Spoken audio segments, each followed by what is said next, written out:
The fourth part is full of plenty of action and interesting moments, and it's probably a contender for my favourite. When Bill is visited, it is revealed Coker and his blind bandits were responsible for a small fire and has taken Bill and several others captive, requiring them to lead the blind on group expeditions such as further colonising survivors' headquarters and gathering food supplies. Bill reluctantly agrees when one of the blind men, Alf, played by the legendary John Hollis of Star Wars fame, tells him that Joe is amongst the kidnapped and is also required to lead the blind for a different sector in Coker's operation. Bill isn't too keen at first, especially since he's handcuffed to Alf and the untrusting Ted most of the time, with Ted being a cynical tough-nut asshole who knows that Bill's only there because he has to be. Although a young girl played by Eva Griffiths has a faith in Bill. The group end up taking over a hotel run by a blind couple for housing purposes, essentially forcing the couple to join them or go out on the streets, with Bill handling it much better than the brute Ted. There's a really nice scene where Bill writes a letter to Joe he knows will never find her, expressing his love for her among other things. It was basically a narrative choice by Livingstone to convey Bill's feelings outwardly in a way that made sense, and it's perfect. Alf is sadly killed when the group are attacked by what I think was supposed to be remnants of the Arsenal gang from earlier, but they're all played by different actors, so I might just be using my imagination a bit too much. Bill does manage to escape his cuffs with one of those comical shoulder strikes that apparently knocks people out instantly, and is trusted to roam freely from that point onwards. This all seems well and good at first, but the danger of the Triffids is reinforced by them being attacked and some of them killed by one while raiding a grocery store. When people in the hotel start to become sick, a quarantine takes place and the group are convinced that Bill will abandon them, but he angrily promises the girl that he won't. When he wakes up the next morning, he finds everyone except her dead, but she is also dying from the disease. All the others have run away as they expected Bill to abandon them, leaving him all alone once again. The girl begs Bill to leave her some pills to kill herself with before the mysterious, possibly Triffid-related disease does, and he complies. I would have cared a little more, but it's the fast pacing and not really getting to know this character that doesn't give it the full effect it's after, but it's still a pretty sad moment. Bill bribes a greedy blind woman with a can opener after he stops her from eating coffee, and she tells him where Joe's group is, but when he arrives, the hotel is abandoned and almost everyone has died, except a single blind man who tells him where they took her after being given a glass of water, the final drink he'll ever have. When Bill arrives back at headquarters, he finds Coker, who opted to stay as he remarks over the mistakes he made as group leader. He decides to join Bill on his quest to find Joe, tracking the group down to Tinsham Manor in the countryside. When they get there, Joe is nowhere to be found, and Coker offers to become leader of the group and, after fixing the generator, enforce how to properly run the group based on the mistakes he made. But unfortunately, they're religious fanatics and only believe the Lord will guide them through these trying times, killer plants or not. Needless to say, the group and Coker's moralities about the survival of humanity are very different, and no agreement is reached. They are watched by Triffids as they travel, eventually coming across a pub where the blind landlord mistakenly walks outside and is ambushed by a Triffid, killing him instantly. This was interesting to me because in the original novel, the scene where Bill meets the blind couple and their daughter in a flat was actually him meeting an old drunk suicidal pub owner, which this whole scene may very well be a reference to. The two of them converse about their old lives, with Coker revealing he was a history teacher prior to the plantpocalypse. When Bill mentions the fact he actually worked with Triffids, the theory about them having some kind of brain capacity and intelligence comes up again, and the two debate it. Coker then decides he wants to try and convince the people at Tinsham Manor one last time instead of leaving them to die by their own hand, with Bill suddenly remembering that Joe once told him of friends she had living on a private farm property not too far from where they are, so the two of them unfortunately part ways. The final part of the 5th episode focuses on Bill finding a little girl named Susan, whose brother Tommy has been murdered by a Triffid. Bill kills it using a pretty poor visual effect via his anti-Triffid gun and buries Tommy for the girl, agreeing to take her and her pet dog, played by John Duttine's at the time real-life dog Rufus, on his journey. I thought it would have been more clever if Susan was the girl from the scene where Bill meets the family in the flat, and they could have easily done that if they hadn't mentioned the other kid was in France, but instead with relatives in the countryside, where Susan would have gone after her parents died. While finding an orphan with a dead brother is just as tragic, it's not as much of a clever full circle, so that felt like a missed opportunity to me. They find the property and, to Bill's relief, Joe is there to greet them, and they kiss in the rain, much to Susan's dismay. The couple lie down next to the fireplace and enjoy one another's company. Bill does drive back to the manor one last time to tell Coca, but the place is overwhelmed by Triffids and there's corpses everywhere, all having died from the disease.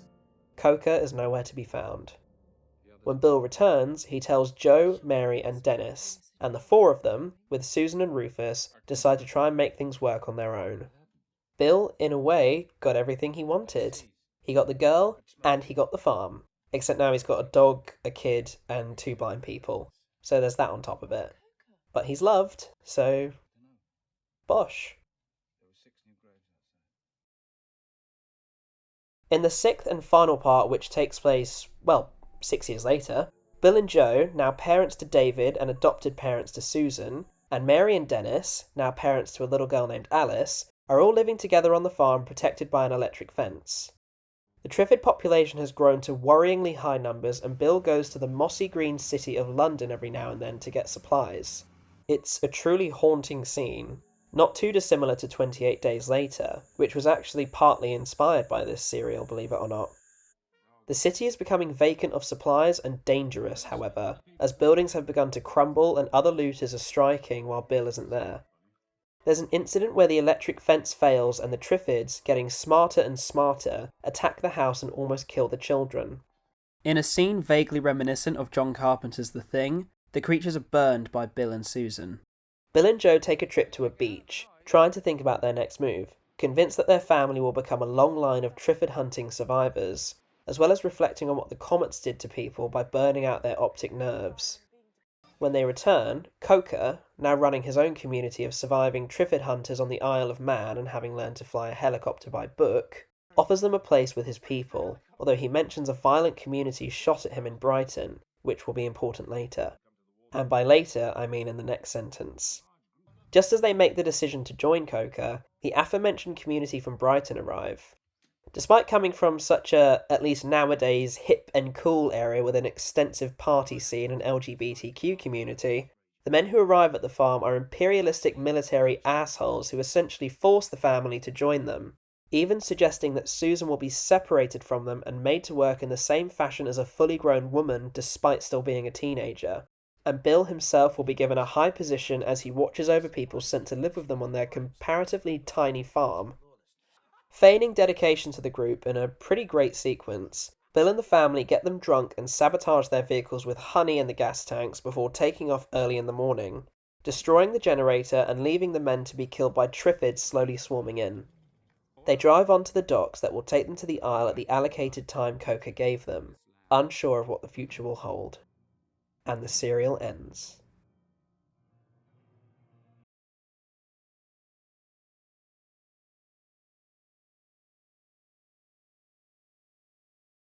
The first and most obvious thing I want to point out is the look and presence of the Triffids.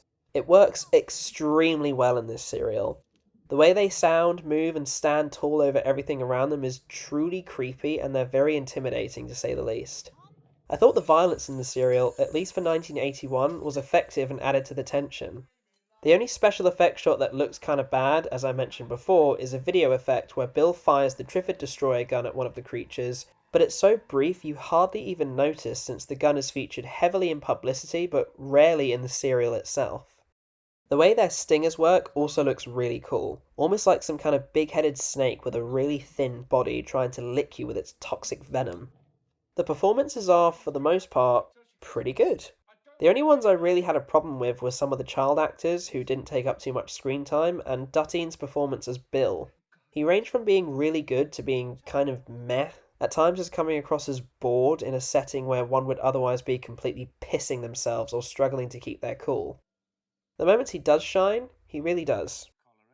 The pacing feels a little rushed as it gets into part 5, probably because there's still a lot of the story left to adapt and Livingstone was just trying to wrap it up nicely. But as a whole, the story comes together really well and flows very naturally, although there is a lot of running back and forth that, if it lasted for just an episode longer, could have gotten slightly boring.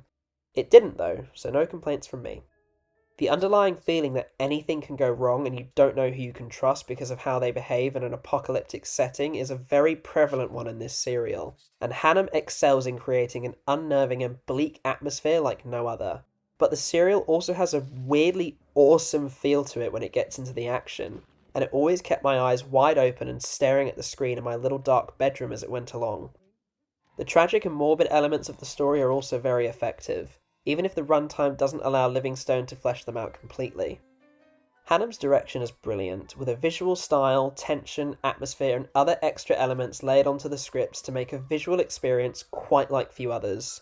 A good example of his work is the shot where Bill speculates that it's only 3 in the morning, despite the camera gliding across to reveal the sunlight glaring through the window.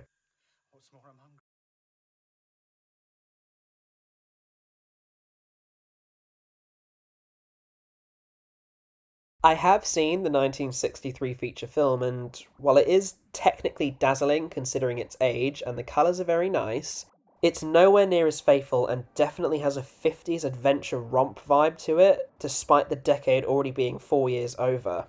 The coolest thing to me is that it features an early performance by Carol Ann Ford, the actress who, you guessed it, played Susan Foreman in the first 2 seasons of Doctor Who alongside William Hartnell.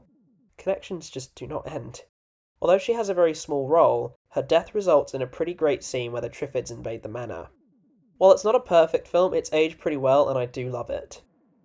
The 2007 two-part adaptation by the BBC isn't great. It's still good, and I remember it being one of the first pieces of adult-themed BBC drama that I ever saw as a kid on our seriously outdated television box. It stuck with me, and upon watching it again, I think 7 or 8-year-old Stevie probably enjoyed it more than current Stevie. Its CGI is pretty dated, but it uses a lot of dark lighting to keep the Triffids looking fairly realistic, and the design itself is pretty cool.